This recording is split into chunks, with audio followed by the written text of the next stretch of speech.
আমরা চাচ্ছি এই যে এই দেশে যারা এখন খুব বেশি বেশি বলছেন যে নির্বাচন চাই, প্রত্যেকেই আমরা এর পক্ষে আছি। কারণ এই দেশে যতদিন নির্বাচিত সরকার না বসবে ততদিন পর্যন্ত অনেকের ষড়যন্ত্র বন্ধ হবে না। এটা বন্ধ করার জন্য নির্বাচিত সরকার মাস্ট বি দরকার, কিন্তু তার চাইতেও আগে দরকার যে 2732 জন মানুষ জীবন দিল, তাদের রক্তের অন্তত কিছু দেখানো। কেন তারা রক্ত দিয়ে গেল? কোনো কাজ নেই? আপনি কি মনে করেন আবু সাইদের জীবনের কোনো দাম নেই? মুগ্ধর জীবনের কোনো দাম নেই? রায়হানের জীবনের কোনো দাম নেই? তার জীবনও আমার আপনার মতো নিজের কাছে এরকম মূল্যবান ছিল। তারাও মূল্যবান ছিল, তাদের জীবনও তাদের কাছে আমাদের মতোই মূল্যবান ছিল। আমরা চাচ্ছি সবচাইতে বেশি যে মানুষগুলো এই 15.5 বছরে পৃথিবীর নিকৃষ্ট মানুষ যে 6 জনের নাম বললাম, তার ভেতরে আর একজন যিনি পালিয়েছে উনি। আপনি এখন ইন্টারনেটে সার্চ দেন, 6 জনের নাম আসবে পৃথিবীতে নিকৃষ্ট মানুষ তারা। তার ভেতরে নরেন্দ্র মোদী একজন। আমি নাম নিলাম না, আমাদের দেশেরটা বদনাম হয়ে যাবে, এখন রেকর্ড হচ্ছে তো, ওইটাও একজন। মানুষ এত খারাপ হতে পারে, এত নিচে নামতে পারে। কয়েকদিন আগে একটা ভিডিও ছেড়েছিল যে হ্যাঁ দেশের মানুষ শুধু আমারই গালি দেয়, আমারই দোষ, আমি সব একা খেয়েছি, আর কেউ খায়নি। আমার ছোট বোন যে এত খাইলো, তারে কিছু বলে না। এরপরে শব্দ আর বলা যাচ্ছে না। সবগুলো খালি খাই খাই পার্টি ছিল। আপনি কি করেছে দেশে? আমি কয়েকদিন আগে মালয়েশিয়া, সিঙ্গাপুর, থাইল্যান্ড এই দেশগুলোতে ছিলাম। এই শয়তানরা অধিকাংশ গুলো ওই দেশগুলোতে পালিয়েছে, কিন্তু ওই সাহেব পাড়া বানিয়েছে, থাকে না। সেকেন্ড হোম যেখানে, সেখানে তালা লাগানো, থাকে হচ্ছে হোটেলে। যে হোটেলে উঠে দেখি নিচে 2 জন বসে চা খাচ্ছে। কি গো হুজুর, আমরা আগেই পালিয়েছি। পালালেন কেন? এমন কাজ কেন করা লাগবে যে অন্তত চেয়ার শেষ হলেই পালানো লাগে? আর আপনি পালিয়ে হোটেলে কয়দিন থাকবেন? আপনার না 620টা বাড়ি, একটা বাড়িতেও তো থাকতে পারেন না। আপনার মাথা খারাপ হয়ে যাওয়ার কথা না যে একটা লোক 620টা বাড়ি, ও এক একটা বাড়িতে যদি 1 বছর করেও থাকে।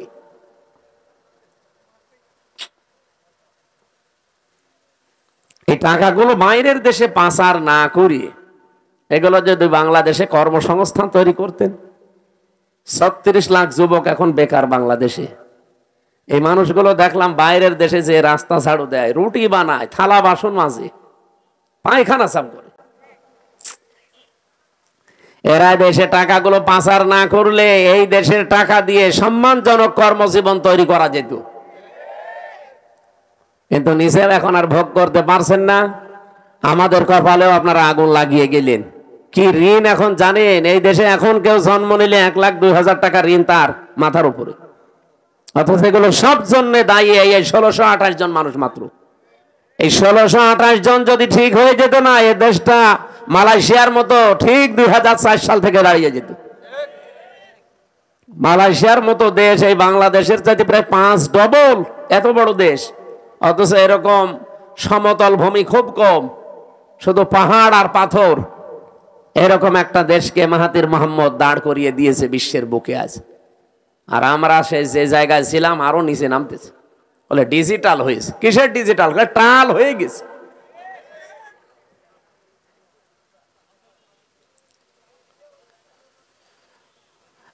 আমরা চাই নির্বাচন কালকেই দিয়ে দেন, কিন্তু 1628 জনের একজনও চেয়ারে থাকা যাবে না। যারা জালেম ছিল, জালেমের দোসর ছিল, সবগুলো তাড়াতাড়ি নামিয়ে দেন, নতুন মানুষ ওখানে বসান। এই 15.5 বছরে যারা বৈষম্যের শিকার ছিল, এই মানুষগুলোকে নিয়ে সেখানে বসান। কালকে নির্বাচন দিয়ে দিন, কালকে সুষ্ঠু হবে। 1628 জন কারা? যারা এই 15.5 বছরে এই কাজ কারবার করেছিল। এই শুধু নাটোরের জেলার ডিসি গেছে কুষ্টিয়ায়, কুষ্টিয়ারটা এসেছে কুড়িগ্রাম, কুড়িগ্রামেরটা চট্টগ্রাম, এই পাল্টিয়েছে। এখনো পর্যন্ত জালেমদের যতগুলো বিচারপতি, জজ, সব তারাই আছে প্রায়। এগুলোকে আপনি মনে করেন যেগুলো মানুষ ছিল? এই কালকে একটা বিচারপতির ভিডিও দেখছিলাম, ও এখনো পর্যন্ত হাসিনার গুণগান গায়। ওর নাম হচ্ছে শেখ আহমেদ জমাদার। আমার মনে হয় ওরা যদি কুকুরও দেখে কুকুরও ঘৃণা করবে। পৃথিবীতে স্বৈরাচার যারা হয়ে যায় তাদের কয়েকটা ক্ষতি সামনের সম্ভাবনা দেখা দেয়। তার এক নম্বরে পৃথিবীর প্রত্যেকটা সৃষ্টির ভেতরে আল্লাহ একটা ঘৃণা তৈরি করে দেয় তার প্রতি। আপনি তামাম দুনিয়া এখন খোঁজ নিয়ে দেখেন, দুনিয়াতে যারা এখনো স্বৈরাচার আছে তাদের প্রতি শুধু আমরা না, পৃথিবীর যত সৃষ্টি আছে সবার ভেতরে ঘৃণা তৈরি করে দিয়েছে কে বলেন? দুই নম্বরে ওরা যখন মারা যাবে দুনিয়া থেকে, ওদের জীবনের কোনো ভালো কাজ আল্লাহ কবুল করেনি, আর সর্বশেষ সে যদি ভালো হতেও চায় আল্লাহ সেই লাইন বন্ধ করে দেয়। আপনি ফেরাউনের দিকে তাকানো, কিন্তু শেষ কথা এটা বলেছিল, আন্নাহু লা ইলাহা ইল্লাল্লাযী আমানাত বিহি বানু ইসরাঈল ওয়া আনা মিনাল মুসলিমিন। আমি ঈমান আনলাম ওই আল্লাহর উপরে যার উপরে বানি ইসরাঈলরা ঈমান এনেছে, আমি তো মুসলমান। এরপরও ফেরেশতারা আমারে পানির ভেতরে চোবাই কেন? পৃথিবীর ময়দানে আল্লাহ রাব্বুল আলামিন যত স্বৈরাচারের জীবনী আমি পড়েছি, এই মানুষগুলোর বড় ক্ষতি হচ্ছে ঘৃণা তৈরি করে দেয় সৃষ্টি জগতের ভেতরে তার প্রতি। দুই নম্বরে ওর শেষ ঠিকানা, যেটা জীবনের শেষ দিন পর্যন্ত যখন ভালো হওয়ারও চেষ্টা করে, ওকে আল্লাহ আর ভালো করার রাস্তা রাখে না। এই লোকটা সর্বশেষ বলেছিল যে আমি ঈমান আনলাম, এরপরও ফেরেশতারা আমার এভাবে পানিতে চোবায়। আল্লাহ রাব্বুল আলামিন ডাক দিয়ে বলেন, আল আন, এখন, আকাদ আসাইতা ক্বাবলু ওয়া কুনতা মিনাল মুফসিদিন, এর আগে তুমি বড় সন্ত্রাসী ছিলে, স্বৈরাচার ছিলে, ফ্যাসাদকারী ছিলে, জমিনে তোমার জন্য আমার বান্দা বান্দিরা আতঙ্কে ছিল। এখান থেকে আমি তাফসিরে ফি জিলালিল কোরআনে পড়েছি, পৃথিবীতে কোনো মানুষের কারণে যদি আল্লাহর সৃষ্টি জগৎ আতঙ্কিত হয়ে যায়, ওই লোকটাকে আল্লাহ সবচাইতে বেশি ঘৃণা করে। এটা 15.5 বছর এটা বেশি ছিল। এমন এমন মানুষ আমরা দেখেছি যাদের জন্য মানুষেরা আতঙ্কগ্রস্ত ছিল। কি, আমি তো নাটোরের খবর খুব বেশি জানি না, কিন্তু শিমুল সাহেবের জানি। ওনার নাম শুনলেই মানুষ আতঙ্কিত হয়ে যেত। কি জানি না, কিন্তু ভেতরে অবশ্যই এরকম কিছু আছে। দলু সাহেবের মতো মানুষ তাই ওনার সাথে পেরিয়ে দেয়নি। আপনি চিন্তা করতে পারেন, দলু বাংলাদেশে যদি 20 জন থাকে তার ভেতরে একজন অন্তত, আর সে পর্যন্ত এর সাথে পারে নাই। তার মানে এই লোকটা কি আপনারা নিজেরাও ভালো জানেন। ইন্নামা নুমলি লাহুম লিয়াজদাদু ইসমা, মানুষ যখন পাপ করতে করতে সীমা ছাড়িয়ে যায়, আল্লাহ পাক বলেন ওয়ালাহুম আযাবুম মুহিন, তার জন্য অপমানজনক নেককার শাস্তি, নেককার অপমানজনক শাস্তি আমি একটার পর একটা রেডি করে রাখি। কোরআনের 2টা আয়াত আমার কয়েকদিন আগে আমার নজরে এসেছে, এর আগে আমি বহুবার পড়েছি, কিন্তু এইটা এইভাবে যে আছে আমি জানতাম না। বাংলাদেশ সহ বিশ্বের যতগুলো দেশে আমারে নিয়ে গেছে, আমি যেহেতু একটা বড় গ্রুপে ছিলাম, আকিস গ্রুপে, এনাদের মাধ্যমে বিশ্বের বহু দেশে আল্লামা সাইদের মতো আল্লাহ রাব্বুল আলামিন ওনাদের ওসিলায় কোরআনের দাওয়াত নিয়ে যতগুলো দেশে গেছি, যতগুলো আন্তর্জাতিক সেমিনারে, বিশ্ববিদ্যালয়ে, আমি এই আয়াতটা আমার নজরে এতদিন হাজার হাজার বার পড়েছি, কিন্তু না, এখন আমার কাছে এই তথ্যগুলো আসার পর একটা আশা সঞ্চার হয়। সূরা আলাম নাসর 5 এবং 6 নম্বর আয়াত একটু ভালো করে শোনেন, দেখেন আপনার কাছে একটা অন্যরকম অনুভূতি আসবে। কোরআনের কথা কোনো মিথ্যা নেই, 100% সত্য, নাকি 98%? হ্যাঁ, আল্লাহ পাক বলেন ফাইন্না মাআল উসরি ইসরা, ইন্না মাআল উসরি ইসরা, 2 বার রিপিট করলেন। আর উসরুন মানে কষ্ট, এই শব্দের আগে আল্লাহ পাক দিয়েছেন আলিফ লাম। কোন শব্দের আগে আলিফ লাম আসলে 4টা অর্থ বের হয়। 1 নাম্বার, এটা নির্দিষ্ট করার জন্য, এটা মারেফা, এর আগে আল্লাহ মা দিয়েছেন, এর আগে ইন্না দিয়েছেন, এর আগে ফা দিয়েছেন। তাফসীরে মুফাসসিরিন ইকরাম 42টার উপরে আমি বসে বসে মিলিয়েছিলাম যে দেখি কোনটার কি বক্তব্য আয়াতের ব্যাপারে। আমার আশ্চর্য লেগেছে ফি জিলালিল কোরআন, মুফাসসির বোঝাতে চেয়েছেন পৃথিবীতে কোনো মানুষ যদি একটা কষ্ট সহ্য করে 3টা কারণে, এই এদিকে তাকান, হচ্ছে না, আপনি যদি দুনিয়ায় কষ্ট পেয়ে থাকেন একটা কারণ কয়টা? না, 3টা। কষ্ট পেলেই হবে না, কষ্ট যদি আপনি পেয়ে থাকেন 3 কারণে। আল্লাহ কষ্টের পরে কথা বলতে গিয়েছেন ইসরা, এর আগে আলিফ লাম দেয়নি, এটা নাকেরা, অনির্দিষ্ট শব্দ। মুফাসসিরিন ইকরাম বোঝাতে চায় আল্লাহর বক্তব্য, দুনিয়াতে যদি কেউ একটা কষ্ট সহ্য করে কমপক্ষে তার ওই কষ্টের সাথে 70টা সুখ আল্লাহ জড়িয়ে রাখে। এ পর্যন্ত আপনারা কিছুই বোঝেননি, আন্দাজে সুবহানাল্লাহ বলেছেন। এবার আমি ব্যাখ্যায় দেখছি, টিকায় পড়েছিলাম একটা কষ্ট যদি কেউ সহ্য করতে পারে দুনিয়ার এই ময়দানে, কারণ কয়টা বললাম? বলেন বলেন।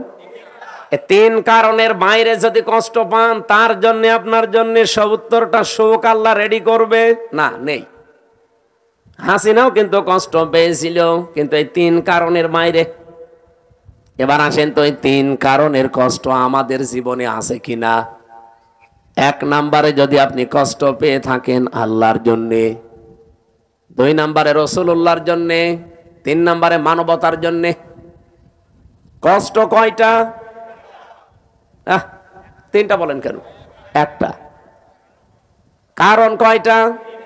এই 3 কারণের ভেতরে যে কোনো এক কারণে যদি দুনিয়ায় কেউ একটা কষ্ট পেয়ে থাকে, আল্লাহ যেহেতু মার পরে আলিফ লাম দিয়ে নির্দিষ্ট করে দিয়েছেন কষ্ট একটা, কিন্তু ইসরাটা নির্দিষ্ট নেই।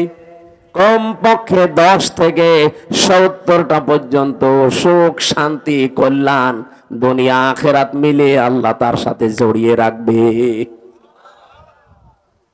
আর 15.5 বছরে আমরা যেন সত্যিই কষ্ট পেয়েছি, কেউ আল্লাহর জন্যে, কেউ রাসূলুল্লাহর জন্যে, কেউ মানবতার জন্যে। এই কথা বললেন না? অবশ্যই এই 3 কারণের বাইরে অনেকে কষ্ট পেয়েছে, তাদেরটা আমি তাফসিরে পড়ি নাই, এজন্য বাদ। 3 কারণের যে কোনো একটা কারণে যদি আপনি কষ্ট পেয়ে থাকেন, আল্লাহর কসম, কোরআনের আয়াত, আল্লাহ গ্যারান্টি দিয়েছেন মাআল উসরি ইসরা, অবশ্যই দুনিয়া আখিরাত মিলে আপনাকে 70টা সুখ, শান্তি ভোগ করাবেই। শুধু করাবে না, শেষে হর্ষাই আছে, করাবেই। এবার যেহেতু আয়াতটা রিপিট করেছেন আল্লাহ, সিস্টেম অপর পৃষ্ঠায় দেখুন, আল্লাহ পাক বলেন দুনিয়াতে কেউ যদি একটা সুখ পায় আর ওই সুখটা যদি অবৈধ হয়, আবার বলছি, আপনি যদি একটা সুখ ভোগ করেন দুনিয়ায় আর সুখটা যদি হয় অবৈধ, একটা সুখের কারণে কমপক্ষে 70টা দুঃখ, যন্ত্রণা, কষ্ট, অকল্যাণ আপনার সাথে আল্লাহ জড়িয়ে রাখবে। এবার আমি একটা একটা করে উদাহরণ বলছি। পৃথিবীতে অনেকেই কিন্তু সুখ পেয়েছে, অবৈধ সুখ, যেমন এই যে পরকীয়া প্রেম করে সুখ পায় না, না এই এলাকায় সব নেই? যারা পরকীয়া প্রেমে লিপ্ত আছেন, আপনিও সুখ পেয়েছেন, শান্তি পেয়েছেন, কিন্তু এটা কি বৈধ না অবৈধ? বলেন বলেন। এরকম অবৈধ সুখ একটা যদি ভোগ করে থাকেন, আপনাকে আল্লাহ কষ্ট দেবে, দুঃখ দেবে কয়টা? 70টা। আপনার মিলান, এই 15.5 বছরে যারা ক্ষমতায় ছিল, বৈধ ভাবে না অবৈধ? তাহলে সুখ তারা পায়নি? বলেন বলেন। যত সুখ পেয়েছে সব বৈধ সুখ না অবৈধ? আপনি এবার হাসিনা থেকে শুরু করে যারা ছিল বলেন, এই 15.5 বছরে যদি অন্তত 50টা সুখ পেয়ে থাকে, আমি কি সুখের নামগুলো বলবো? আরে সুখের নাম বলার দরকার কি? আপনি তো সুখ পেয়েছেন, বাবা শাহজালাল সব হালাল করে নিয়েছিলেন। যেটা আপনার না, জোর করে সেটা আপনি দখল করে নিয়েছিলেন। নবীজির হাদিস আমি পড়েছিলাম প্রথমে, এটা হযরতে আবু যর থেকে বর্ণিত। বিশ্ব নবী বলেন, মানিদ্দাআ মা লাইসা লাহু ফালাইসা মিন্না ওয়ালিয়াতাবাব্বা মাকআদাহু মিনান নার। মুসলিম শরীফের হাদিস। এদিকে তাকান। এক নম্বরে নবীজি বলেন, দুনিয়ার এই ময়দানে যেটা তোমার না, জোর করে যদি ওটা কেউ জোর জবরদস্তি করে দখল করে নেয়, দুইটা শাস্তি তার জীবনে মাস্ট বি হবে। এক নম্বরে ওই দিন থেকে ফালাইসা মিন্না, ও আমার উম্মত থেকে বের হয়ে গেছে। দুই নম্বরে ওয়ালিয়াতাবাব্বা মাকআদাহু মিনান নার। আল্লাহ পাক বলেন, নবীজি বলেন, এটা মুসলিম শরীফ যেহেতু নবীজির কথা, ও নিজের জায়গা যেন জাহান্নামে একটা লিখে বরাদ্দ করে রেখে দিয়েছে। হ্যাঁ, এখানে হাদিসের ব্যাখ্যায় মুহাদ্দিস যারা, তারা ব্যাখ্যা করতে গিয়ে দিয়েছেন, যে জিনিস আপনার না, ওইটা যদি আপনি আবার নিয়ে নেন, আপনার জন্য এই দুইটা শাস্তি।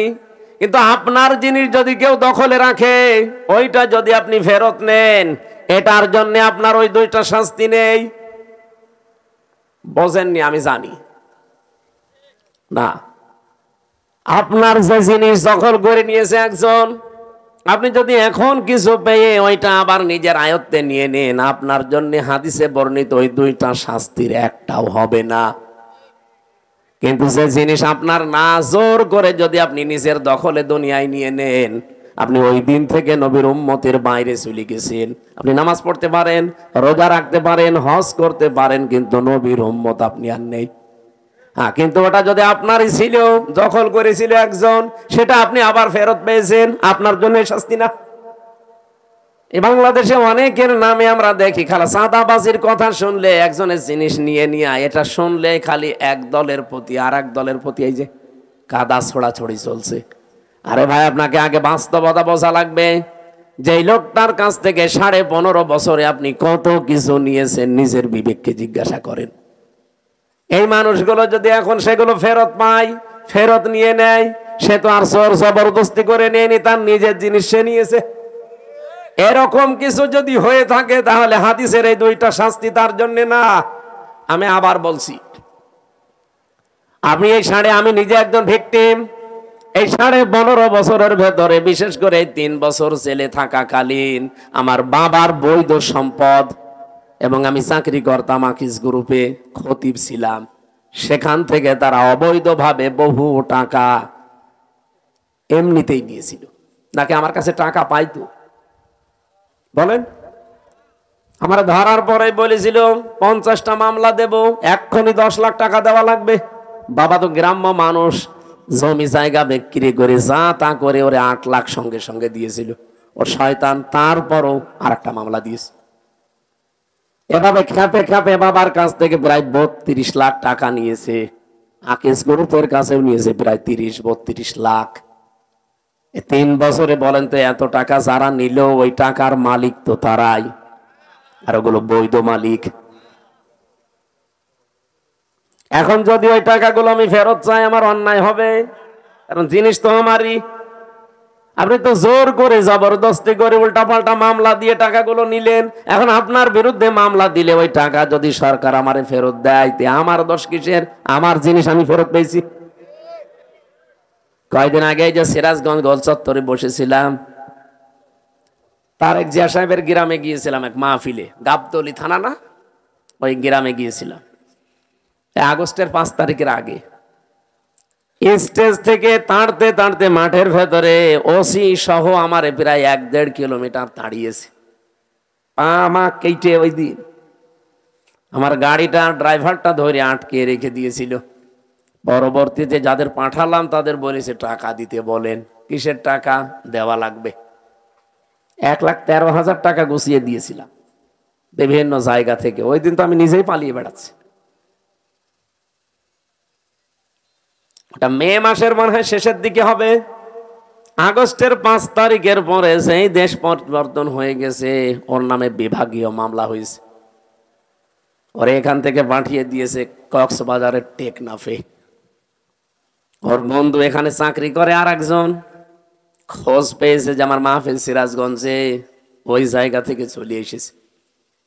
এসে আমি চা খাচ্ছিলাম, হঠাৎ করে এসে বলছো, হুজুর আসসালামু আলাইকুম। আমারে মাফ করে দেন।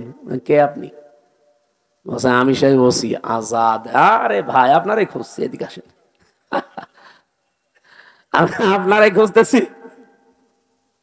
আপনি যে বেকার আমার গাড়িটা আটক করে নিয়ে এতগুলো টাকা নিলেন আর আমার যে তাড়া দিয়েছিলেন, হুজুর আমার বিভাগীয় মামলা হয়েছে, আমার চাকরি মনে হয় থাকবে না, আমারে দিয়েছে সেই বান্ধ কি কক্সবাজারের টেকনাফে।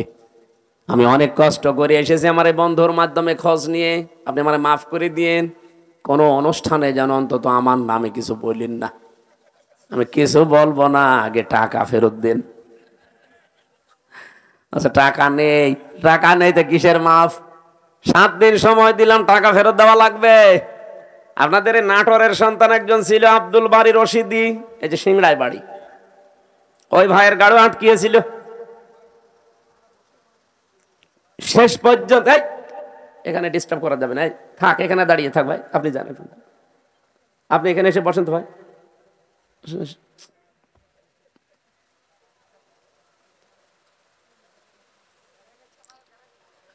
কথা বলা যাবে না ভাই। ওনারে যেই বলেছি ভাই 7 দিন সময় দিলাম, টাকা ফেরত দেওয়া লাগবে, নয়তো কিন্তু আমি এখন যে ডিএমপি কমিশনার আছে সাজ্জাদ হোসেন, আমি কিন্তু জায়গা মতো বলবো, আত্মীয় আমার, হুজুর টাকা দিয়ে দেব। 7 দিন পরে 1 লাখ টাকা ফেরত দিয়েছে। বাংলাদেশের মনে হয় এটাই প্রথম ইতিহাস যে পুলিশ টাকা ফেরত দেয়। আমি তো এর আগে পুলিশ টাকা ফেরত দেয় শুনিও নি দেখিও নি, তা আমি অলরেডি পেয়েছি। আর 13,000 হুজুর এটা মাফ করাই লাগবে, যা তোর মিষ্টি খেতে দিলাম। ওই যে পুলিশ দাঁড়িয়ে আছে। পুলিশ কারো কাছ থেকে টাকা নিলে ফেরত দেয়, এটা প্রথম ইতিহাস।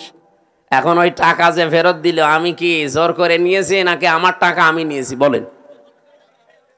এইরকম করে যারা এই 15.5 বছরে বহু টাকা বিভিন্ন জায়গায় দখল করে নিয়েছিলেন, ওই টাকা এখন আমাদের ফেরত দেন। আমি আশা করছেন কি বোঝাতে চাই আপনি বুঝেছেন। সুতরাং যারা এতদিন মাল কামিয়েছেন, বাংলায় বললাম, এই টাকাগুলো যার কাছ থেকে নিয়েছেন তার ফেরত দিয়ে দিন, নাই তো সে আপনার কাছে যে নেবে তখন তার নামে আপনি বদনাম বের করবেন। উনি জোর জবরদস্তি করে, সাদাবাজি করে, সাদাবাজি করেছে, তার জিনিস ফেরত নিয়েছে। এরকম যত জায়গায় যার জিনিস ছিল সবগুলো ফেরত নেন। ইসলামী ব্যাংক যাদের, তারা ফেরত পেয়েছে। আরো কিছু আছে, আমরা চাই সবগুলো তার ফেরত দিয়ে দেন, নিজে দুনিয়া থেকে মুক্ত হন।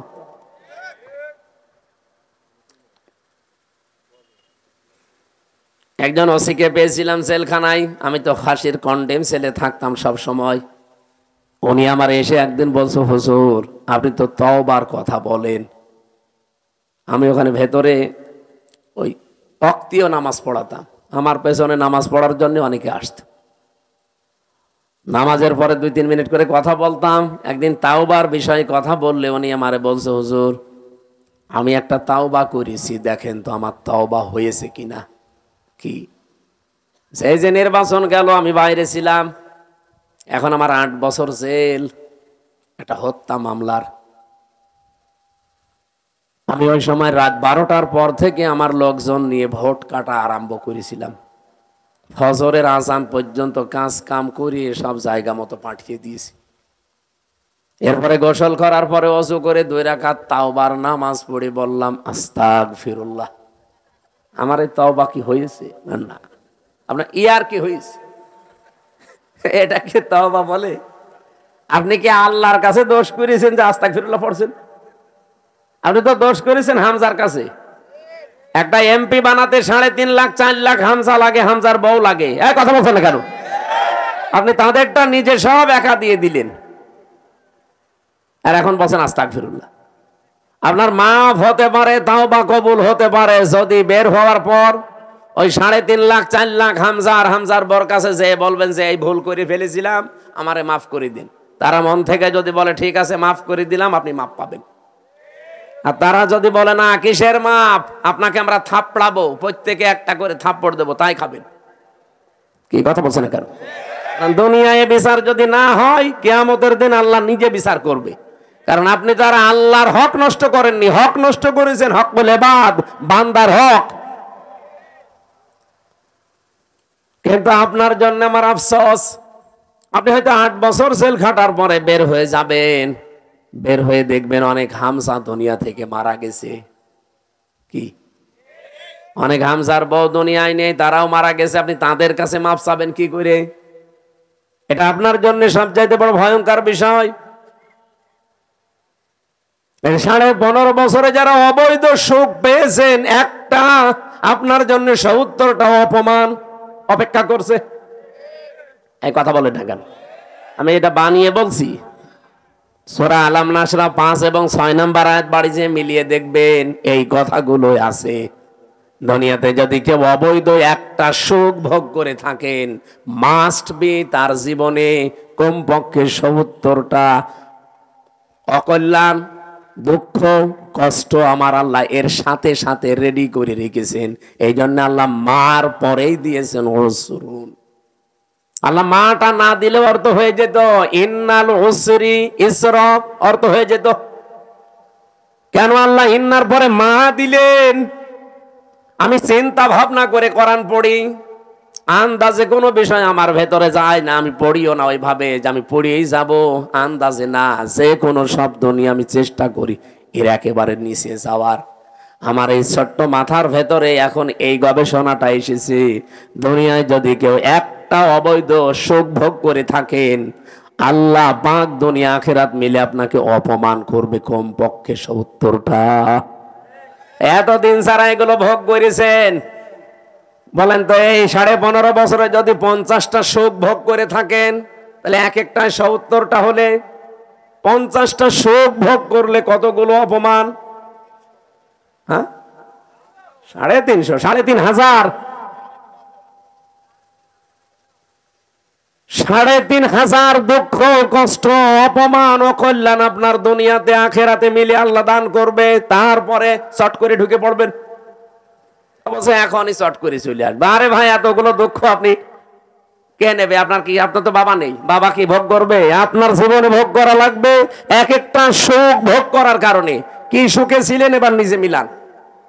15.5 বছরে যারা সুখ পেয়েছেন, একটা অবৈধ সুখের কারণে 70টা করে কষ্ট আপনার পেছনে লেগে আছে। এই জন্য মা আছে, যারা আরবি গ্রামার বোঝো জিজ্ঞাসা করেন। আমি আবার বলছি, দুনিয়াতে সত্যি যদি আমরা কেউ আল্লাহর জন্য কষ্ট পেয়ে থাকি, মানবতার জন্য কষ্ট পেয়ে থাকি, রাসূলুল্লাহর জন্য কষ্ট পেয়ে থাকি, একটা কষ্টের জন্য কমপক্ষে দুনিয়া আখিরাতে 70টা সুখ আল্লাহ রেডি করে রেখেছেন। এই জন্য আমরা আশায় বুক বাঁধি, যত কষ্ট এই দেশের মানুষেরা আল্লাহর জন্য, রাসূলুল্লাহর জন্য, ইসলামের জন্য, মানবতার জন্য সহ্য করেছি, আগামীর এই দেশ আমার আল্লাহ অবশ্যই অবশ্যই কোরআনের হাতে দেবেন।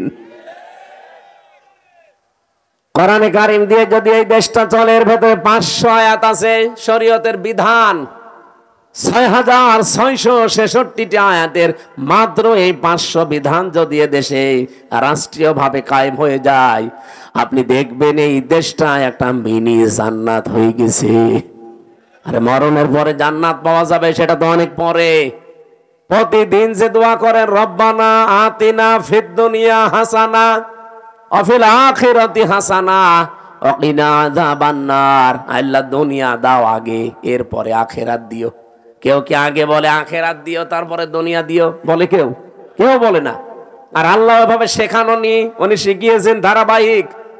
কাবা শরীফে গিয়ে দেখলাম রকনি ইয়ামিনি থেকে শুরু করে হজরে আসওয়াদ, এই জায়গাটা লক্ষ লক্ষ হাজিরা যাবার সময় এই আয়াতটা পড়ছে, রব্বানা আতিনা ফিদ দুনিয়া হাসানা ওয়া ফিল আখিরাতি হাসানা ওয়া কিনা আযাবান্নার। বলেন আমিন।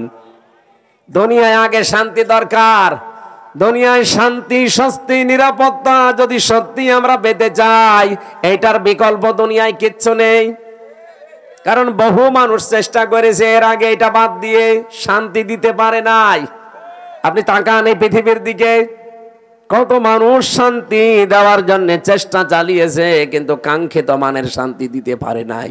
উন্নত দেশগুলোতে আপনি মনে করেন খুব শান্তিতে আছে, কোরআনের আইন বাদ দিয়ে না, আমি বাইরের দেশগুলোতে আমাদের নরসিংদীর বাবরহাটের মতো শান্তি পাইনি। রাত 8টা 8:30টার পরে বড় বড় মার্কেট গুলো, শপিং মল সব বন্ধ করে দেয়, কারণ নিরাপত্তা দেওয়ার মতো তাদের হাতে কোনো মাল ম্যাটারেস নেই। এত পাহারাদার, এত উন্নত প্রযুক্তি, এইটা যদি থাকে, তারপরও তো বাংলাদেশে এটা এখন নেই। মানে নরসিংদী বাবরহাটে রাত 12টা 1টা 2টা নেই, দেখেন মানুষ কিভাবে ব্যবসা করছে। হযরত ওমর জানিয়েছিলেন, কোরআনের 500 আইন যদি পৃথিবীতে কায়েম হয়ে যায়, হাজরে আসওয়াদ থেকে হাজরা মাউত পর্যন্ত, সানাই থেকে হাজরা মাউত, এ বিশাল রাস্তা, একজন সওদাগার লক্ষ লক্ষ টাকার মালামাল নিয়ে চলতে থাকবে। একজন যুবতী মেয়ে পোড়া শরীরে গহনা গাঁটি নিয়ে চলতে থাকবে। ওর মনের ভেতরে একটা ভয় কাজ করবে না, শুধু আল্লাহর ভয় বাদে অন্য কারো। আমরা তো ওই রকম পরিবার চাই, ওই রকম সমাজ চাই, ওই রকম দেশ চাই।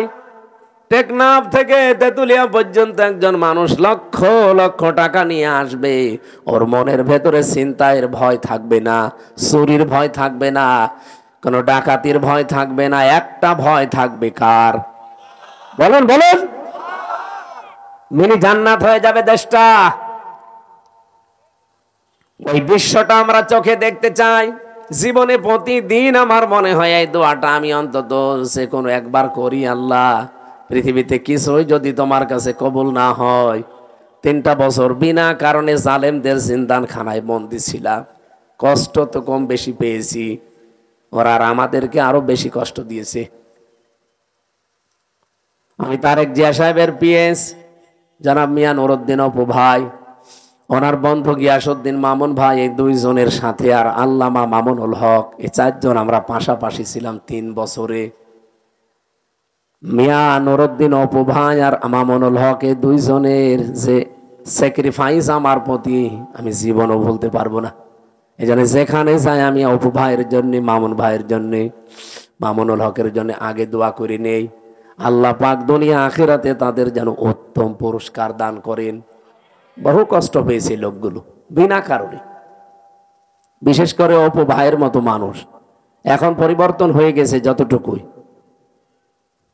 কি কষ্ট দিত এই মানুষগুলো। 24 ঘন্টা সিসি ক্যামেরা লাগিয়ে, 2 জন পাহারাদার আমাদের 4 জনের জন্য আলাদা বসানো, 24 ঘন্টা তালা লাগানো, ফাঁসির কন্ডেম ছেলে। মনে হচ্ছে আমরা কি করেছি। খালি ওনাদের তারেক জিয়ার সাথে সম্পর্ক আর আমাদের ইসলামের সাথে সম্পর্ক, এই তাছাড়া আমার কি দোষ পেয়েছিল বলে?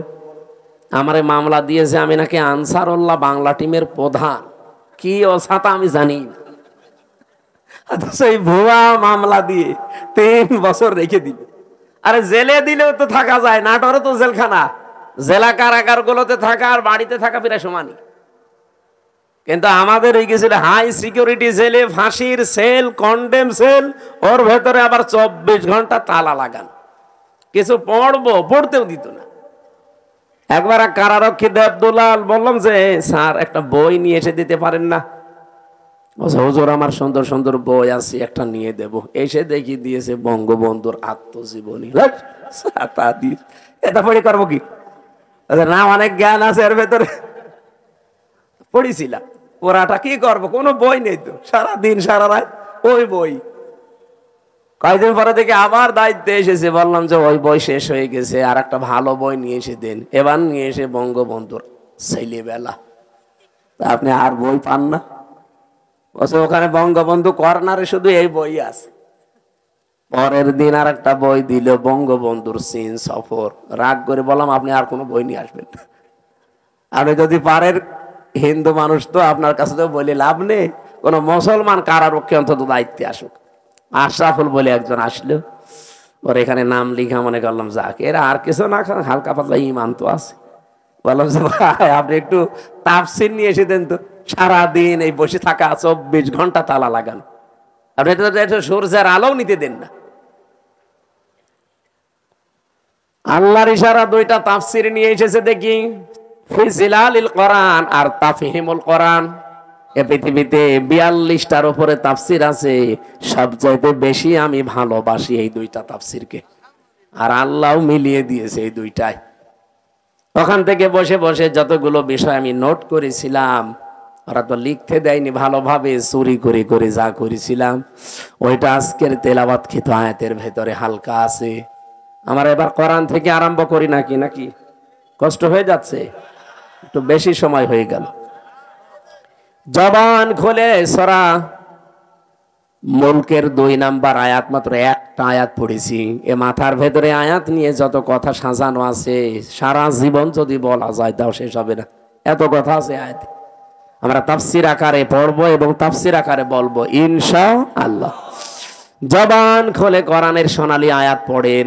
আউযু বিল্লাহি মিনাশ শাইতানির রাজিম।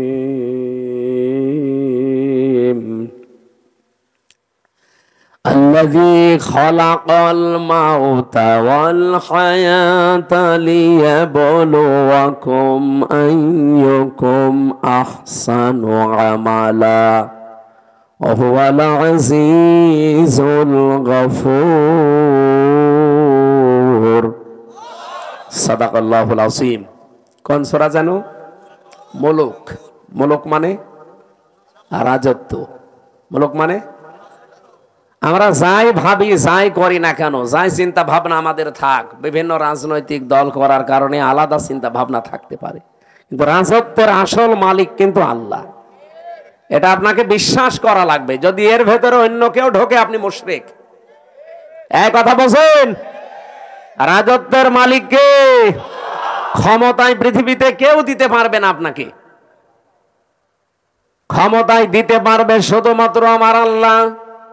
আপনার যদি অন্য কোনো বিশ্বাসের ভেতরে ঢোকে যে না আমেরিকা আমারে পারবে, ভারত আমারে পারবে, জনগণ আমারে পারবে, আল্লাহর কসম আপনার ঈমান শেষ, আপনি মুশরিক হয়ে গেছেন। কিয়ামতের দিন আমল আখলাক যদি মানুষের কমও থাকে, কিন্তু ঈমানটা যদি তার নির্ভেজাল থাকে, আমার আল্লাহ তারে মাফ করে দেবে। আমল আপনি গাড়ি গাড়ি করেছেন, কিন্তু ঈমানের ভেতরে যদি ভেজাল থাকে, ওয়াকাদিমিনা ইলা মা আমিলু মিন আমালিন ফাজআলনাহু হাবাআম মানসুরা।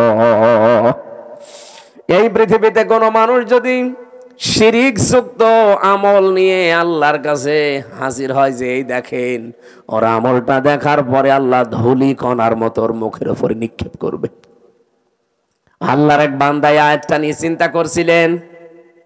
এক বাজারে গেছে বাজার করার জন্য, হঠাৎ বাজারওয়ালা দোকানদারকে 100 টাকার একটা নোট দিয়ে বাজারগুলো সদাইগুলো দিয়ে দেন।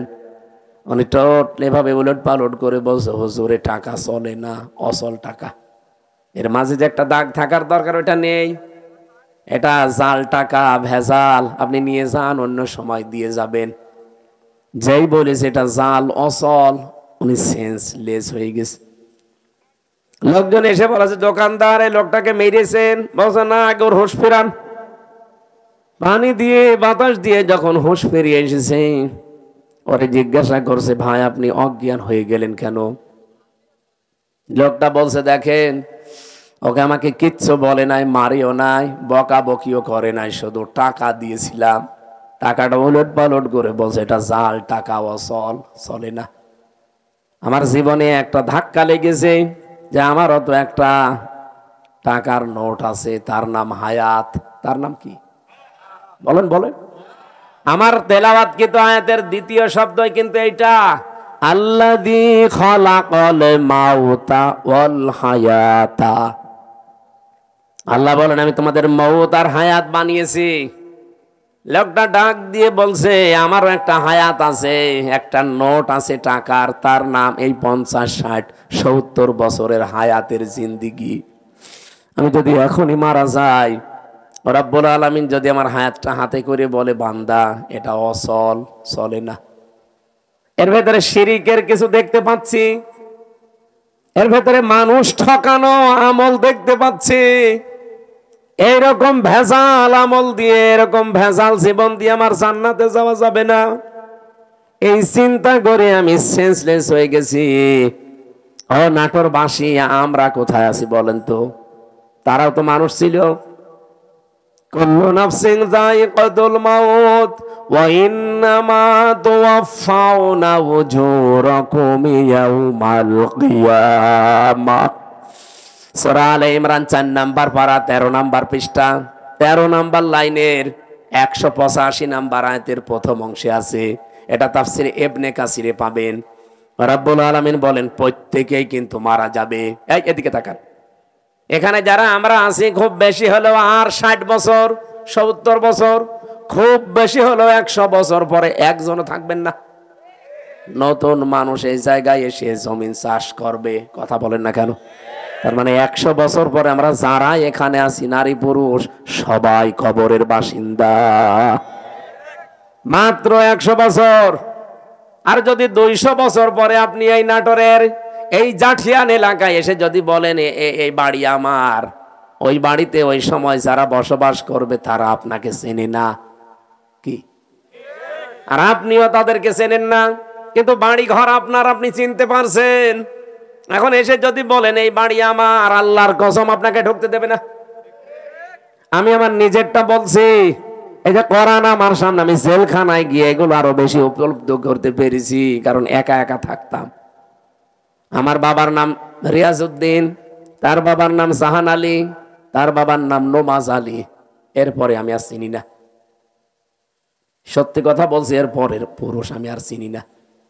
আর আমি নমাজ আলীকে দেখি নাই, আমি জাহান আলী পর্যন্ত দেখেছি। এখন এই নমাজ আলীর বাবা মাত্র 70-72 বছর আগে মারা গেছে। এই লোকটা এখন যদি এসে বলে কুষ্টিয়ায় এই 2 তলা বাড়ি আমার, এই ভিটা আমার, ওর দাঁত মুখ খুলে ফেলবো না? ভণ্ডামি করা যায় কাপড়? কিসের নমাজ আলীর বাপ আপনি? আমি তো নমাজ আলীকে চিনি না। এক কথা বলছেন না কেন? বলেন তো, আমার বাবা রিয়াজউদ্দিন, জাহান আলী, নমাজ আলী, তারপরে আমি চিনি না। আমি তাও 3 পুরুষ পর্যন্ত বললাম। এ ভাইরে জিজ্ঞাসা করেন তো, 3 পুরুষও পারবে না? খুব 2টা পারবে মনে হয়।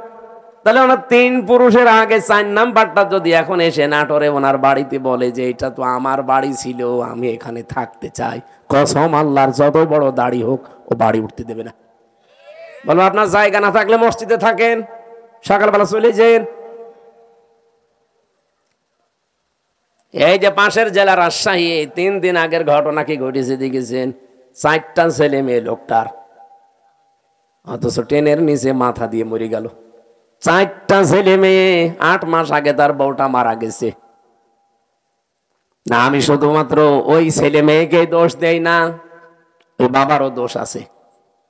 কারণ কোরআনে কারিমের যে নির্দেশগুলো ছিল সন্তান হওয়ার পরে 11টা, আপনি খালি জন্ম দিয়ে ছেড়ে দেবেন তা না। ওই 4টা ছেলে মেয়েকে যদিও কোরআনে বর্ণিত 11টা শিক্ষা দিত, যেই বৌমা 2টার কারণে লোকটা আত্মহত্যা করলো, ওই রকম বউ ছেলেরা 14টা বাদ দিয়ে দিত। আমাদের জাতির পিতা হযরত ইব্রাহিম আলাইহিস সালাম তার সন্তান ইসমাইলকে বলেছিলেন যে তোমার ঘরের চৌকাঠটা পাল্টিয়ে ফেলো, তার মানে তোমার এই বউর আচরণ ভালো না, এরে পাল্টিয়ে ফেলো। উনি কিন্তু বুঝে ফেলেছিলেন যে বাবার মনে দুঃখ দিয়েছে। এই জন্য এখানে একটা মাসলা বের হয়, আপনার বাবা যদি ইসলামী কোনো কারণে আপনার বউ বাদ দিয়ে দিতে বলে, বাবার কথা অনুযায়ী বউ বাদ দেওয়া যায়, কিন্তু 4 কারণে। আপনি বাবা ওই যে যৌতুকের টাকা পাইনি এই জন্য বাদ দিতে বলছে, ওই রকম বাবার কথা মানা যাবে না। এরকম বাবা আছে না, যে চাহিদা ছিল সে পর্যন্ত হয়তো পূরণ করতে পারেনি। এমনকি অনেকে এই যে বরযাত্রী নিয়ে যাওয়ার সময় ছেলের বাবা এই কথা বলে যে বিয়ায় আমি কিচ্ছু চাই না, শুধু 500 লোক খাওয়াবেন। আপনি কি ফকির নাকি? আর বরযাত্রী যাওয়ার এই সিস্টেমটা বন্ধ করা দরকার। এটা ইসলাম না, এটা হিন্দুদের কালচার। কোথায় পেয়েছেন এই সিস্টেম? বরযাত্রী ইসলামে আছে, ইসলামে আছে অলিমা। অলিমা ছেলের বাড়ি হয় না মেয়ের বাড়ি হয়? আর যে বরযাত্রী কোন বাড়ি? কোথায় পেয়েছেন ভণ্ডামি? এটা বাদ দেওয়া লাগবে আজকেই।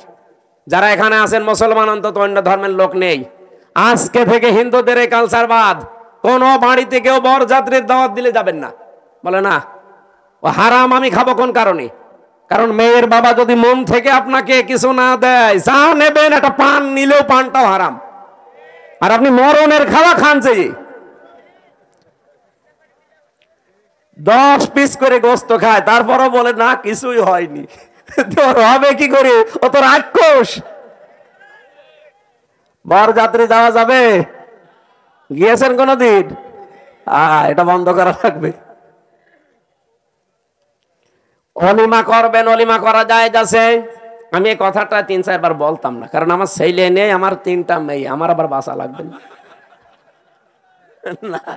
যদিও ইসলামেও আছে, তারপরও আমার নিজেরও বাঁচা লাগবে ভাই। বারবার করে বলছি বরযাত্রী যাওয়া, অলিমা করা হয় ছেলের বাড়িতে, ছেলের বাবারা বুঝুক না। এই যে এই লোকটা ট্রেনের নিচে মাথা দিয়ে মরে গেল, এই যদি ছেলে মেয়েকে আল্লাহর পরে মা বাবার স্থান, এটা যদি কোরআন থেকে হাদিস থেকে ছোটবেলা থেকে শিখাতো এই দিনটা, তাহলে এই 2টা ছেলে ওর বউ দরকার হয় বাদ দিয়ে দিত, তারপরও বাবাকে ভাবে বাড়ি থেকে বের করে দিত না। লোকটা সারাদিন বাড়িতে জায়গা পায়নি, শেষ পর্যন্ত স্টেশনে না খেয়ে সারাদিন ছিল, সকালবেলা যে মরে গেছে। এরকম সন্তান যেন কারো না হয়। আরে সন্তানের তো শুধু দোষ না ভাই, আপনি ওইভাবেই তৈরি করেছেন তাকে। আল্লাহর পরে যে আপনার স্থান সে তো জানেই না। এখানে মাসলা হচ্ছে, বাবার কথা যদি শরীয়ত সম্মত হয়, বাবা যদি বলে বউ রাখা যাবে না, এর ভেতরে আমি শরীয়তের এই জিনিসগুলো ভুল পাই, তাহলে বাদ দিয়ে দেওয়া লাগবে। কিন্তু মায়ের কথা শুনে বউ তালাক দেওয়া জায়েজ নেই। এই মাসলাটা মনে রাখবেন। বাবার সম্মান কিন্তু মায়ের চাইতে খুব বেশি না, 3 গুণ বেশি মায়ের মর্যাদা। কয় গুণ? কিন্তু মায়ের কথা শুনে কেউ বউ তালাক দেওয়া জায়েজ নেই, কারণ শাশুড়ির সাথে আর বৌমার সাথে সম্পর্ক মেয়ে আর মায়ের মতো জীবনও হয়নি, হবেও না। আর যেখানে হয় সেটা একেবারে সোনায় সোহাগা। শাশুড়ি যারা এসেছেন, বৌমা যদি আপনার ছেলেকে ভালোবাসে বেশি, তার সাথে অন্তত অন্তরঙ্গ থাকে বেশি, অনেক শাশুড়ি বলে আমার বৌমা আমার ছেলের দখল করে ফেলিস। আরে আপনার তো নামাজের সেজদায় পড়ে শুকরিয়া আদায় করা দরকার যে আপনার ছেলে অন্তত শুধু বউ নিয়ে ব্যস্ত থাকে, অন্য জায়গায় লাইন করে না। ছেলের সুখের জন্য একটু ছাড় দেওয়া যায় না? এখানে যারা শাশুড়ি বসে আছেন, অবশ্যই আপনাকে ছাড় দেওয়া লাগবে, কারণ আপনার ছেলের সুখের জন্য 10 মাস 10 দিন আপনি কষ্ট করেছিলেন, 22 থেকে 25 বছর একাধারে কষ্ট করলেন। এখন আরেকজনের হাতে অন্তত সে আছে, তার সুখের জন্য একটু স্যাক্রিফাইস করা লাগবে আপনাকে। এরকম শাশুড়ি আমরা চাই। এরকম মা আমাদের দরকার নেই। এই মার এদিকে মন পাওয়া যায় না, ওদিকে বর মন পাওয়া যায় না, শেষে আমরা রোগী হয়ে যাই। এরকম পরিবার দেশে নেই? বলেন ভাই, নেই না? সম্মানিতা শাশুড়ি যারা আছেন, আপনাদের আমি হাতে পায়ে ধরে বলছি, আপনার বৌমার সাথে আপনি মেয়ের মতো ব্যবহার করেন। পরিবারে হানকা শান্তি আনতে হলে এটা আপনার লাগবেই। খালি খাই নাই এ করে করে এই যে অশান্তি তৈরি করে রাখেন ছোটখাটো জিনিস নিয়ে। হয়তো বৌমার জন্য 1000 টাকার দিয়ে একটা শাড়ি কিনেছে, মায়ের জন্য 800 টাকা দিয়ে, 200 টাকা কম বেশি, এই ঝগড়া চলছে। আমি কি বেশি বলে ফেললাম? এরকম পরিবার দেশে নেই? আপনি মনটা উদার করতে পারেন না যে আমি তো সারা জীবন অন্তত ভোগ করেছি, এখন যুবতী মেয়ে ওরা করুক। আর আপনার বাইরের মানুষ, ও তো আপনার ছেলের অন্তরঙ্গ, ও একটু শান্তিতে থাকলে আপনার ছেলেও শান্তিতে থাকবে। বহু পরিবার এরকম অশান্তি দেখি শুধুমাত্র এই শাশুড়ির ছোট মনের কারণে। নাকি নাটোরে আমার মনে হয় বেশি বলা হয়ে গেল। আছে এরকম মানুষ, আমি জানি। সম্মানিতা মা বোন যারা এসেছেন, বিশেষ করে পুত্রবধূ, আপনি আর 100 বছর পরে বললাম তো থাকবেন না, আল্লাহর কসম, দুনিয়া যেহেতু থাকার জায়গা না, শাশুড়িকে নিজের মায়ের মতো ভাবতে শুরু করেন আজকে থেকে। তো মুরব্বী মানুষের কিছু উল্টা পাল্টা হতেও পারে, নিজের মা বাবা ভুল করলে তো মাফ করে দেন। আর অন্যের মা এখন মনে করছেন শাশুড়ি তো আমার মা না, কিছু হলে স্বামীর কানে তুলে দেন, তার মনটাও তো খারাপ হয়ে যায়। আর আমি নিজে একজন স্বামী, যত স্বামী এখানে বসে আছে প্রত্যেক স্বামীর পক্ষ নিয়ে বলতে পারি, আপনি যদি সত্যি আমার মন চান, আমার মাকে বাবাকে নিজের মা বাবার মতো আপনাকে মনে করা লাগবে। নাই তো জীবনও আপনি আমার মন পাবেন না। হয়তো উপরে আপনাকে ভালোবাসবো আমার ছেলে মেয়ের কারণে, কিন্তু জীবনও আপনি আমার মন পাবেন না। আশা করছি এটা একটু ছাড় দেবেন, নিজের মা বাবার মতো আপনি মনে করে দেখেন, দেখেন পরিবারটা একটা মিনি জান্নাত হয়ে যাবে। বিশ্বনবী জানিয়েছেন, পরিবার যখন কোন স্ত্রী লোক মারা যায় এ অবস্থায় যে তার স্বামী তাকে দেখে বলে যে না, আমার বউ কিন্তু সত্যি আমার মন মতো ছিল, নবীজি বলেন এই স্বামী স্ত্রীর লাশ দেখে যদি গ্যারান্টি দিতে পারে ওই স্ত্রী জান্নাতি। নামাজ পড়ে নাই, রোজা রাখে নাই, পর্দা করে নাই, কথাগুলো এখানে নেই। খাদিজাতুল কুবরার পুরা জীবনী পড়লাম, জীবনে এক ওয়াক্ত নামাজ পড়েননি, একটা রোজা রাখেননি, জীবনে একদিনের জন্য পর্দায় থাকেননি, জীবনে একটা হজও করেননি, একটা টাকা যাকাতও দেননি। কিন্তু তাকে আমার আল্লাহ নিজে সালাম পাঠিয়েছেন। এই একজন মাত্র মহিলা পৃথিবীতে যাকে আল্লাহ নিজে সালাম দিয়েছেন, আর নিজে জান্নাতে ঘর বানিয়ে তার জন্য সুসংবাদ পাঠিয়েছেন, এই একটা মাত্র মহিলা। অথচ জীবনে কোনোদিন নামাজে এক ওয়াক্ত পড়েননি, একটা রোজা রাখেননি, জীবনে একদিনের জন্য পর্দায় ছিলেন না। কারণ কি? কারণ এগুলো সব নাজিল হয়েছিল তার ইন্তেকালের পরে। কথা বোঝেন? এই বিধানগুলো সব নাজিল হয়েছিল তার ইন্তেকালের পরে, এজন্য উনি করতে পারেননি। কিন্তু আল্লাহ তাকে সালাম দিয়েছেন এবং ঘর জান্নাতে বানিয়ে আলাদা তার জন্য পাঠিয়েছেন। এমন একটা ঘর খাদিজার জন্য আল্লাহ বানিয়ে রাখলেন যে ঘরের ভেতরে কোনো নয়েজ নেই, কোনো আওয়াজ নেই, গোলমাল মুক্ত। তার জীবনী পড়তে গিয়ে আমি ব্যাখ্যায় পেয়েছি এটা একটাই মাত্র কারণ। কি? একটাই মাত্র কারণ, হযরতে খাদিজাকে আল্লাহ জান্নাত দেওয়া, সালাম দেওয়া, যে জীবনে কোনো দিন তিনি স্বামীর মনে একদিনের জন্য দুঃখ দেয়নি। স্বামী যখন বাইরে থেকে আসতো ঘরটা নয়েজ মুক্ত রাখতেন, আওয়াজ মুক্ত রাখতেন, একটা নির্মল শান্ত পরিবেশ তৈরি করে দিতেন ঘরটায়, মনে হচ্ছে বাইরে থেকে এসে জান্নাতে আছে। আল্লাহ এত খুশি হয়েছিলেন স্বামীর এই আচরণটায়, নিজে সালাম তো পাঠিয়েছেন, আবার জান্নাতে ওরকম একটা আলাদা ঘর বানিয়ে সুসংবাদ পর্যন্ত দিয়েছে। আমি নিজে স্বামী সহ যত স্বামী এখানে বসে আছি, আমি গ্যারান্টি দিয়ে বলতে পারি, একটা স্বামী এখন হাত তুলতে পারবেন যে জীবনে কোনো দিন একদিনের জন্য আমার স্ত্রী আমাকে একটা দুঃখ দেয়নি? হাত তোলেন তো। নেই।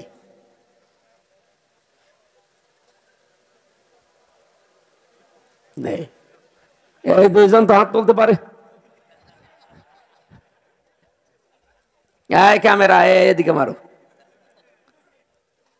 না, আমি হাসির জন্য বলি নাই, চিন্তা করে দেখেন আমিও হাত তুলতে পারলাম না, যদিও ম্যাডাম মনে হয় দেখছে, যা করে করুক গা, কপালে যা আছে হবে। কি আশ্চর্য মেয়েরা, এই যে হাজার হাজার মহিলারা বসে আছে, ওরা মনে করে নামাজ পড়লে, রোজা রাখলে আর কালো বোরকা পড়লে আমি জান্নাতি। কে বলিস আপনাকে?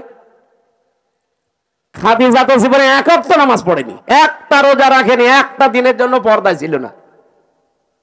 জীবনে কোনো দিন একটা দিনের জন্য, একবারের জন্য স্বামীর মনে তিনি দুঃখ দেয়নি। এরকম স্ত্রী তৈরি করা দরকার না? এখানে যারা বসে আছেন আল্লাহ যেন খাদিজার মতো তৈরি করে দেন আপনাদের, বলেন আমিন। না, সিস্টেমটা যদি উল্টিয়ে ফেলি, ওরা যদি বড় হুজুর এটা একটু বলেন তো, এখানে এমন কোন স্বামী আছে কিনা যে জীবনে একদিনের জন্য স্ত্রীকে একটা দুঃখ দেয়নি? একটা না, প্রতিদিন 20টা করে দুঃখ দিচ্ছে। আমাদেরকে হযরতে আলীর মতো হওয়া লাগবে। আল্লাহ আমাদেরকে এই মানুষগুলোর জীবনের সামনে রেখেছেন কেন? শিক্ষা নেওয়ার জন্য।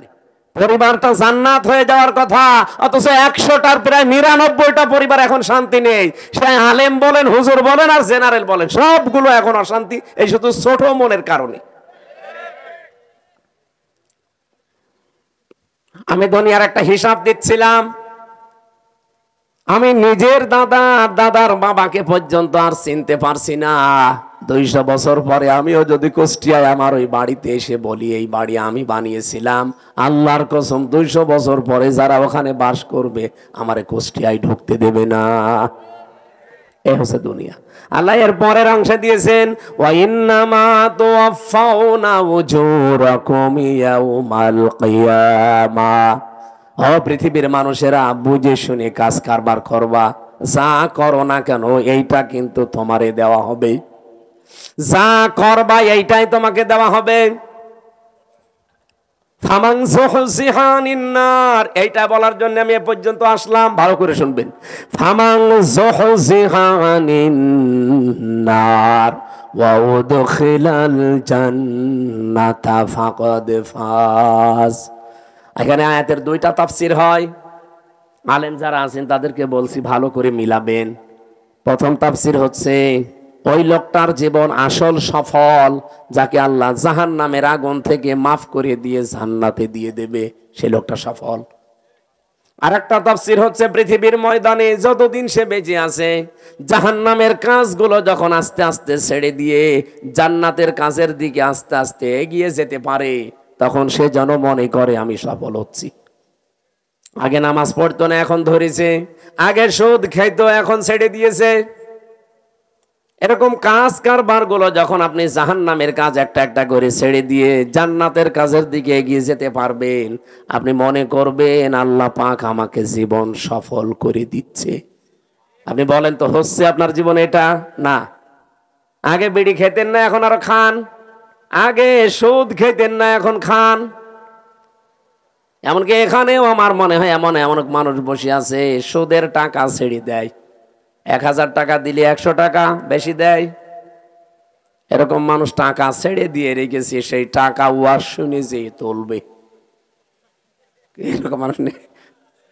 অলরেডি টাকা ছেড়ে দিয়ে এসেছে, ওয়াজ শেষ করে কালকে যে ওই টাকা তুলবে, সুদের টাকা। নাকি এলাকা এখনো শুরু হয়নি এটা? কারা কারা সুদের টাকা ছেড়ে দেবেন হাত তোলেন তো। একজু তা দাঁড়িয়েলা মানুষ। আপনি কয় টাকা ছেড়েছেন? না, যারা এগুলো ছেড়েছেন আপনি না খেয়ে মরে যান ভাই। সুদের টাকা খাওয়া আর মায়ের সাথে জেনা করা সমান। আরো জোরে বলেন নাউযুবিল্লাহি মিন যালিকা। আল্লাহ আমাদের হেফাজত করুন, আমিন। আমাল হায়াতুদ দুনিয়া ইল্লা মাতাউল গুরুর। আল্লাহ বলেন পৃথিবীর এই জমিনটা, পুরা জীবনটাই ধোঁকা, এটা পুরাটা খেল তামাশা, এটা প্রতারণা ছাড়া দুনিয়ার মানুষ কিচ্ছু না। এখনো টের পাচ্ছ না? আমি হামজা যদি এখনই এই অবস্থায় মরে যাই, আপনারা হয়তো খবর পাঠিয়ে দেবেন বাড়িতে যে হামজা মারা গেছে। আমার স্ত্রী, আমার ম্যাডামে কাঁদতে কাঁদতে বেহুশ হয়ে যাবে, আমি জানি, এত ভালোবাসি। হয়তো 2-3 দিন, 5 দিন, 7 দিন খাওয়া দাওয়া হাফ হয়ে যাবে, খেয়ে না খেয়ে পার করবে। 4 মাস 10 দিনের ভেতরে দেখবেন সব স্বাভাবিক হয়ে গেছে। কি তাহলে আমার নিজের একা না, প্রত্যেকের জীবনে এইটা। 4 মাস 10 দিনের ভেতরে ঠিক আমার শ্বশুর ম্যাডামের নিয়ে অন্য জায়গায় বিয়ে দিয়ে দেবে। কি মাত্র 4-5 দিন সংসার করার পরে ওর বাবারে কল দিয়ে বলবে, আব্বা হামজা তো আর কি ছিল, এখন যেটা দিয়েছেন এটা 100 গুণ ভালো। এই হচ্ছে দুনিয়া। আল্লাহ এইটা আমাদের বুঝিয়েছেন যে আমাল হায়াতুদ দুনিয়া ইল্লা মাতাউল গুরুর। যে হায়াত শব্দটা আছে না, এইটার ব্যাখ্যা করার জন্য আমি আয়াত পড়লাম। আপনাদের কষ্ট হচ্ছে নাকি ভাই? আর আধা ঘন্টা থাকা যাবে না? অনেক ব্যস্ত মানুষ আছে তো, এই জন্য আমি তাড়াতাড়ি করছি, এরা আবার চলে যাবে তো। আমার ভাইরা, আল্লাহ রাব্বুল আলামিন শুরু করলেন আয়াতের শুরু থেকে দেখবেন, আল্লাযী খালাকাল মাউতা ওয়াল হায়াতা। আমি এমন আল্লাহ কি তোমাদের মউত আর হায়াত আমি বানিয়েছি। এবার চিন্তা করেন, আল্লাহ আয়াত শুরু করার আগে কিন্তু হায়াত আগে দেননি, আগে দিয়েছেন মউত। কি দিয়েছেন? মুফাসসিররা তাফসীর করতে গিয়ে লিখেছেন, আল্লাহ পাক মানুষকে জানাতে চেয়েছেন, পৃথিবীর মানুষেরা পৃথিবীর যত উপরে ওঠো না কেন, এই কথা সব সময় মনে রাখবা যে আমার মরা লাগবে। কি করা লাগবে? আমি প্রধানমন্ত্রী না, আমি সারা পৃথিবীর যদি মডেল হয়ে যাই, এই চিন্তা সব সময় পেছনে রাখবা যে আমার মরা লাগবে। তাহলে দুনিয়ার জীবনটা পরিচ্ছন্ন থাকবে তোমার। মৃত্যুটা এত কঠিন বিষয়, এই পৃথিবীর কোন মানুষকে যেহেতু ছাড়েন নাই, শ্রেষ্ঠ মানুষের নাম আমরা জানি মুহাম্মাদুর রাসূলুল্লাহ, তাকে পর্যন্ত মরণ ছেড়েছে। তাকে কিন্তু অফার দিয়েছিল আজরাইল এসে যে যতদিন থাকতে চান আপনি থাকতে পারবেন দুনিয়ার হায়াতে, এরপরে যখন আপনার ইচ্ছা হবে তখন আপনাকে আমি নিয়ে যাব। নবীজি জিজ্ঞাসা করলেন, ভাই আজরাইল, যদি আমি সত্যি থাকতে চাই কতদিন? যতদিন ইচ্ছা পারবেন, তারপরে মরা লাগবে। কারণ কুল্লু নাফসিন যায়িকাতুল মাউত, এটা সবার জন্যে।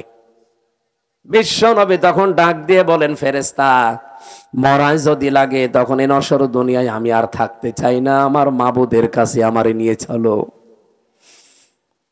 হযরতে আজরাইল নিজে বর্ণনা করেন যে আমি শুধুমাত্র তার বুকের উপরে হাতটা রেখেছিলাম, বিশ্বনবী মুহাম্মদ রাসূলুল্লাহ চিৎকার দিয়ে বললেন, হাত সরাও।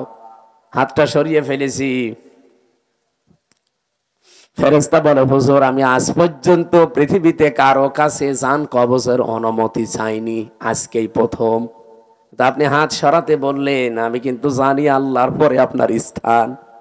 এত আসানে, এত সহজে দুনিয়ায় কাউকে আমি কবজ করি নাই, যত আসানে শুধু হাতটা রেখেছিলাম।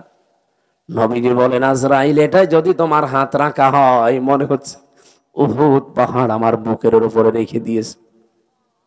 আমি মুহাম্মদের শরীরে পৃথিবীর মানুষের তুলনায় ৭০ জন মানুষের শক্তি আমার শরীরে।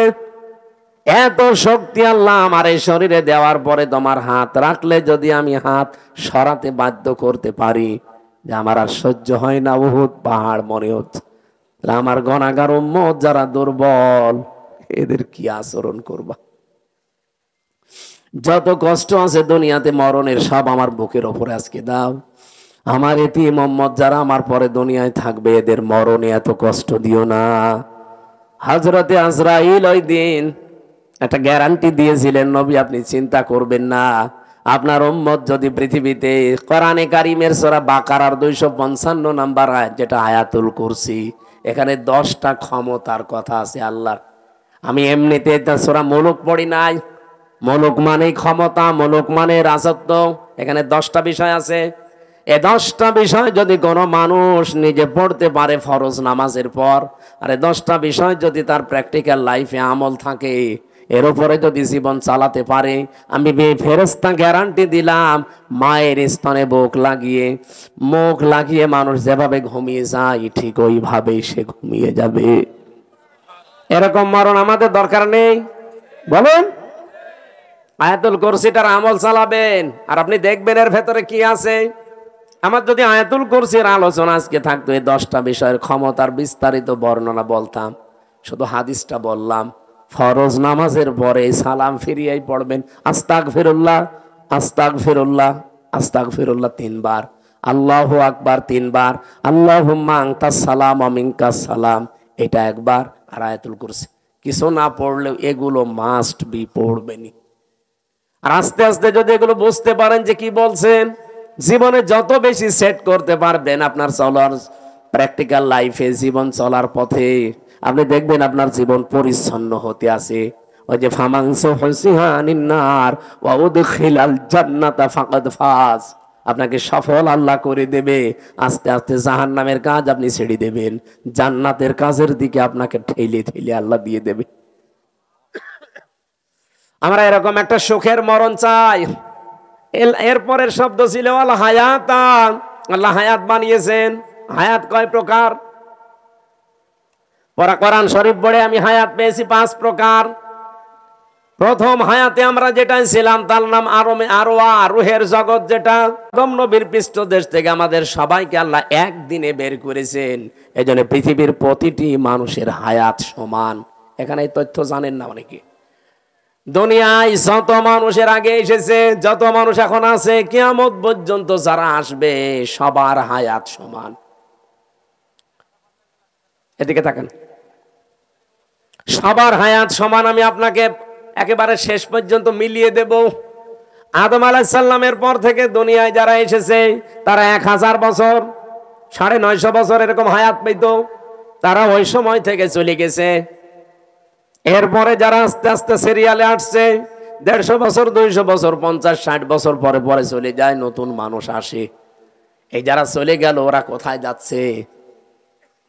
এই যে হায়াত 5 প্রকার বললাম কেন? আল্লাহ পাক প্রথম হায়াত দিয়েছে আলমে আরওয়া, যেটা আমরা সবাই একসাথে ছিলাম। দ্বিতীয় হায়াতের নাম হচ্ছে আলমে বুতুন, যেটা মায়ের পেটে থাকা লাগে নির্ধারিত সময়। সর্বনিম্ন থাকা লাগে 6 মাস, সর্বঊর্ধ্বে 10 মাস 10 দিন, ওটা একটা নির্ধারিত প্রায়। এরপরে আর একটা হায়াত আছে, তার নাম আলমে দুনিয়া, যেটা আমরা আছি এখন। এরপরে সামনে আরো 2টা বাকি আছে। একটা হচ্ছে আলমে বারজাখ, যেটা কবরের জগৎ বলে। অমিউ ওয়ারাইহিম বারজাখুন ইলা ইয়াউমি ইউবআসুন।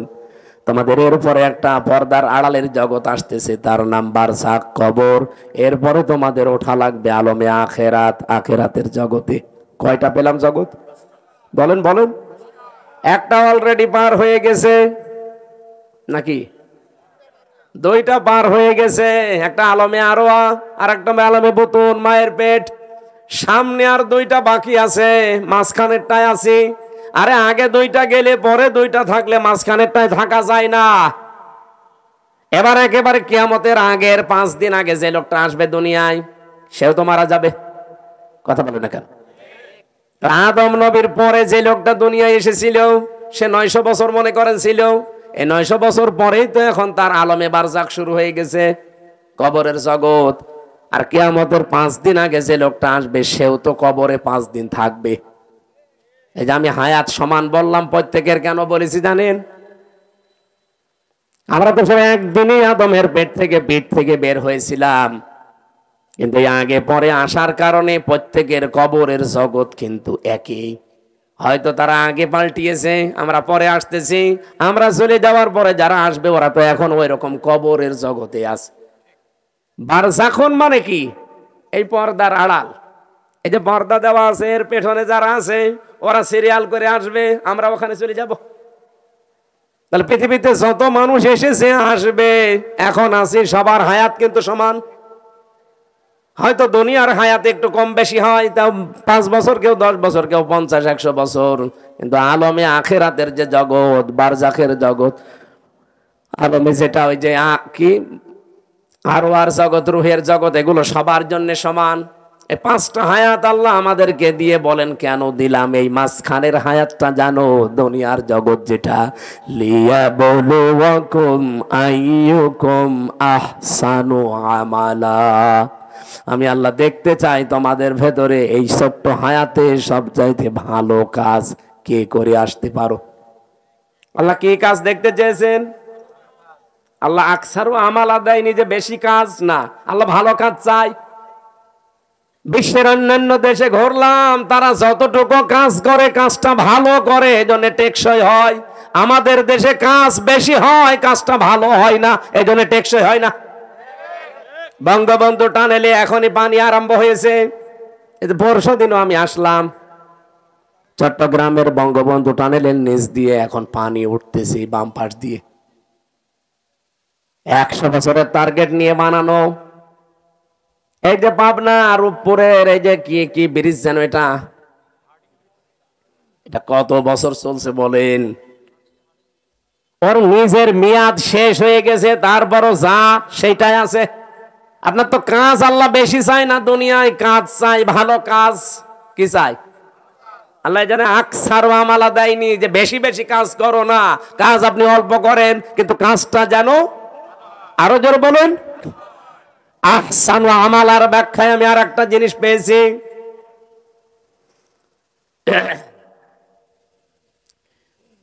মরণের পরে যেহেতু একটা জিনিসের হিসাব আল্লাহ নিজে ধরবেন, তার নাম ওই যে মিজান। আমরা নাম শুনি যে মিজানের পাল্লায় আল্লাহ মাপ দিবেন। মিজানের পাল্লায় মাপবে না? কি মাপবে? আমল। বলেন বলেন। আমল মানে কাজ। কে বলেছে আমল মানে নাকি? নেকির আলাদা শব্দ আছে, আর সাওয়াবুন মানে নেকি, আর আমল মানে। কিয়ামতের ময়দানে তাহলে আমল মাপ দেবে। আমল মানে, আবার বলছি বাংলায়, বলেন বলেন, আর একবার বলেন ইংরেজিতে, ওয়ার্ক। খুব ভালো করে এই বিষয়টা নিজের সিরিয়ালে মিলাবেন, আপনার জীবন পাল্টিয়ে যাবে। আল্লাহ বেশি কাজ চাইনি, ভালো কাজ চেয়েছে। কেন? যেহেতু মরণের পরে আপনার কাজ মাপা হবে। আমার এবার প্রশ্ন এই 2 জনের কাছে, আর এখানে যারা আছে আলেমরা, তাদের কাছে, সারা জীবনই শুনে আসলাম যে কিয়ামতের দিন আল্লাহ মাপ দেবে আমল কাজ। আর কি দিয়ে মাপবে? মিজানের পাল্লা দিয়ে। মিজানের পাল্লা মানে দাড়ি পাল্লা। এটা শুনিন, কিয়ামতে যে আল্লাহ মাপবে কিসের পাল্লায়? দাড়ি পাল্লায় মাপবে। কোরআন হাদিসে কোন জায়গায় পড়িয়েছেন যে দাড়ি পাল্লায় আল্লাহ মাপবে? আর আপনার কমন সেন্স নেই? এই যে এই স্টেজটা যদি এই ভাইকে বলি এটা একটু মেপে দেন, উনি দাড়ি পাল্লায় তুলে দেবে। এটা মাপার জন্য আলাদা একটা যন্ত্র আছে। কি দিয়ে মাপবে? ফিতা দিয়ে। এ কথা বলছেন না কেন? এই যে পানির বোতল দিয়েছিল, এখন যদি বলি ভাই পানিটা মেপে দেন, ফিতা দিয়ে মাপবে। কি দিয়ে? ওটা দাড়ি পাল্লা আছে, স্ক্যান আছে। আমার এখন শহর এসেছে, ওনারা যদি বলি ভাই মেপে দেন, পানির বোতল দিয়ে দেবে। কি দিয়ে?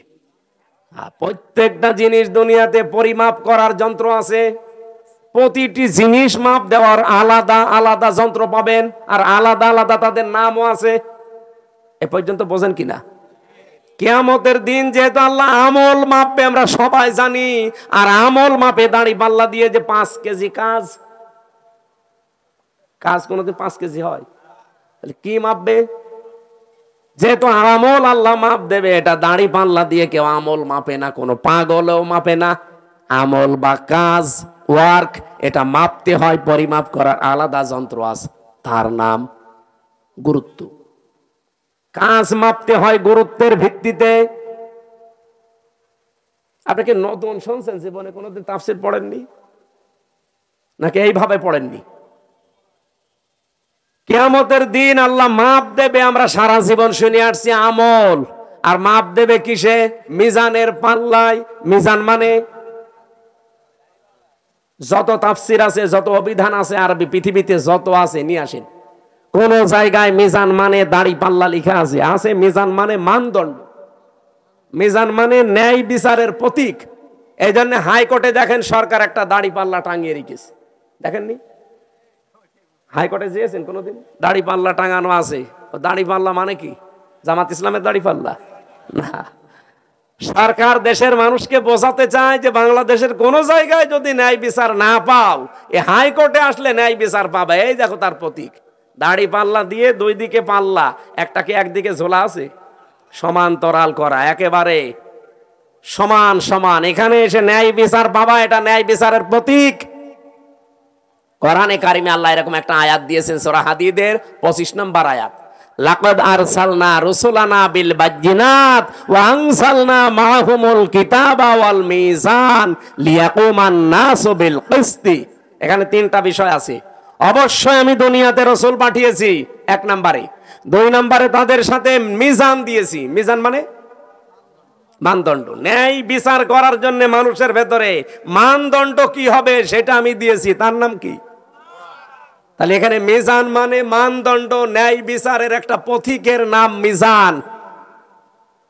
আর আমরা সবাই এখন জানলাম, যারা শিক্ষিত মানুষ জিজ্ঞাসা করে দেখেন, প্রত্যেকেই বলবে কাজ মাপতে হয়, আমল মাপতে হয়, এটা দাড়ি পাল্লা দিয়ে না, এটা মাপতে হয় গুরুত্বের ভিত্তিতে। আপনি কাজটা গুরুত্বপূর্ণ কিনা সেইটা আল্লাহ দেখবে। এখানে গুরুত্বপূর্ণ কি কাজ বলেন? এই যে স্টেজের গুরুত্বপূর্ণ হচ্ছে খুঁটি আর সামিয়ানা। এই খুঁটি আর সামিয়ানা যদি না থাকে, গুরুত্বপূর্ণ এই দুইটা, এই স্টেজের কোনো দাম আছে? আর কেউ স্টেজ বলবে? কিন্তু গুরুত্বহীন অনেক জিনিস এখানে আছে। কি? এই যে এখানে যে রেহালটা আছে, এটা যদি না থাকে কেউ স্টেজ বলবে না।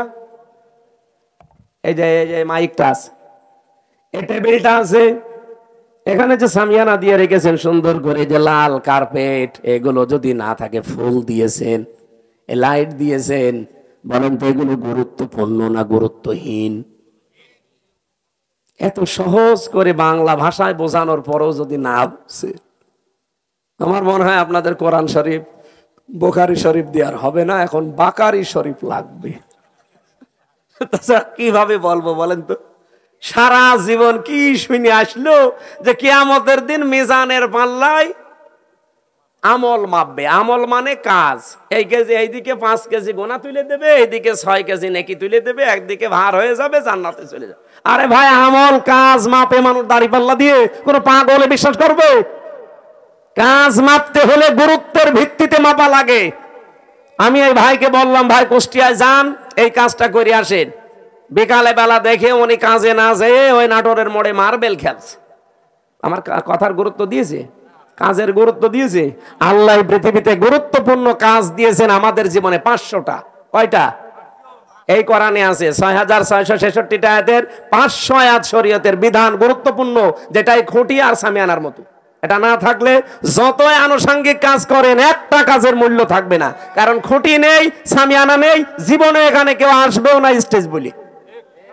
আমি আশা করি কথা কি বোঝাতে চাই আপনি বুঝেছেন। জীবনের গুরুত্বপূর্ণ এই কাজগুলো আজ আমাদের নেই। গুরুত্বহীন যেগুলো, এই টিস্যু বক্স, এই যে এটা, এই যে সামিয়ানা, এই যে মাইক, এই কার্পেট, এগুলো না হলেও চলে, হয়তো ওইগুলো নিয়ে আমরা আজ মারামারি করছি।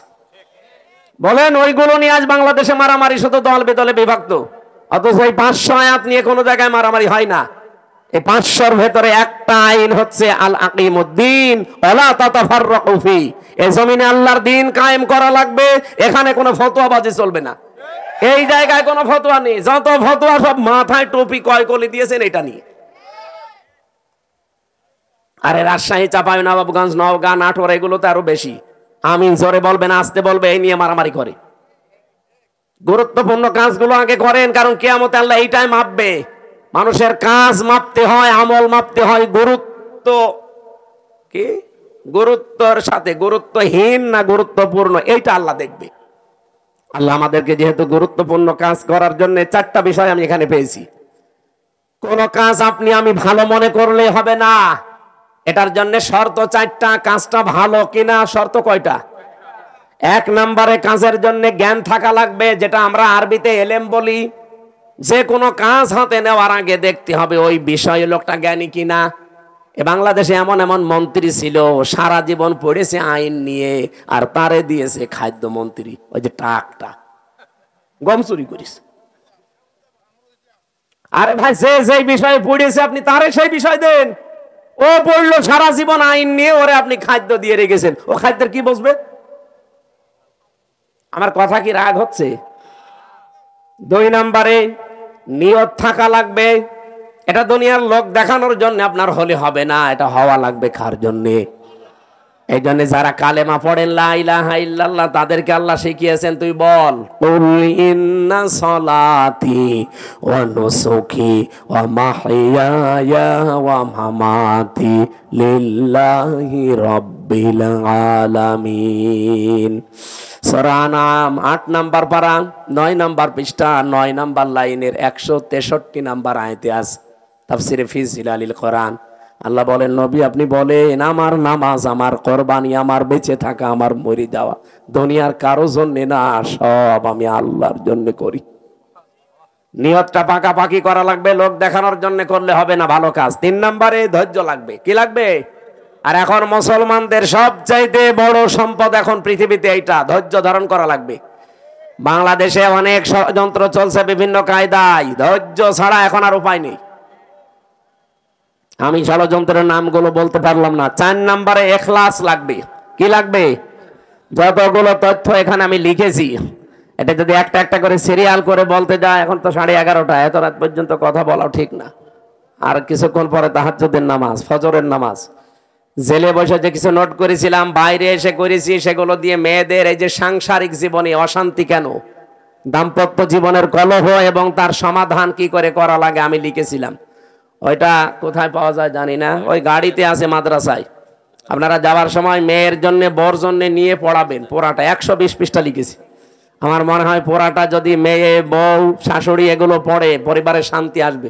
ওই সিরিয়াল বসে বসে না দেখে বইটা পড়াবেন। ওই মাদ্রাসায় আছে। আমি আয়াতটা আজ এ পর্যন্ত রাখছি, কারণ এখন ব্যাখ্যা করতে গেলে আমার গলা বসে যাচ্ছে। এরপরে কালকের অনুষ্ঠান অনেক দূরে।